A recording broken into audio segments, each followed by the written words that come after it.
নমস্কাৰ বন্ধুসকল, মোৰ অন্য এটা ভিডিঅ'লৈ স্বাগতম জনাইছোঁ। নতুন ভিডিঅ' এটা দিছোঁ। এই পোৱালি তিনিটা বয়স আজি 50 দিন হৈছে, বিক্ৰীৰ বাবে আছে। যদি কাৰোবাক লাগে কণ্টেক্ট কৰিব। পোৱালিকেইটা যথেষ্ট ডাঙৰ হ'ল। ঘৰৰ বাবে ৰাখিছিলোঁ আৰু মোৰ জেগাৰ অভাৱ হৈছে। এইফালে এইবিলাক গাভিনী পৰি আছে। পোৱালি দিবই আৰু বেছি দিন নাই, দিন আছে, 2-2.5 মাহ 3 মাহ তেনেকুৱা আছে। এইকেইটা সিমানলৈ নোলায়গৈ ইহঁতৰ পোৱালি। সেইবাবে এই তিনিটা, এটা মতা 2জনী মাইকী আছে। ভাল, এইকেইজনী জগাবৰ বাবে খুব ভাল হ'ব। গ্ৰথবিলাকো ভাল। যদি কাৰোবাক লাগে মই স্ক্ৰীনত কণ্টেক্ট নম্বৰ দি দিম। পোৱালিকেইটা বসন্ত হৈছিলে, এতিয়া ভাল হৈ গ'ল সম্পূৰ্ণ। ইয়াৰ লগৰখিনি গোটেইখিনি হৈছিলে, ভাল কৰি বাকীখিনি বিকা হ'ল। এই তিনিটা ঘৰৰ কাৰণে থৈছিলোঁ।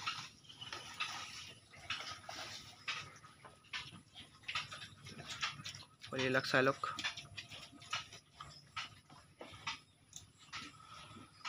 আৰু এইফালে এজনী আগৰ বাঁহৰ, এহেঁততকৈ এমাহৰ ডাঙৰ। এইজনী ঘৰৰ বাবে ৰখা হৈছে। এই বয়স 2 মাহ 10 দিনমান হৈছে। এই পোৱালি তিনিটা যদি কাৰোবাক দৰকাৰ হয় কণ্টেক্ট কৰিব দেই। ভাল পোৱালি।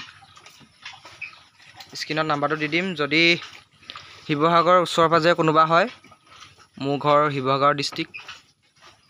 যদি শিৱসাগৰৰ ওচৰে পাঁজৰে হয় কণ্টেক্ট কৰিব। ভাল গ্ৰথৰ পোৱালি, ইয়ৰ্কশ্বায়াৰ পোৱালি। আৰু এইফালে এইবোৰ গাভিনী পৰি আছে।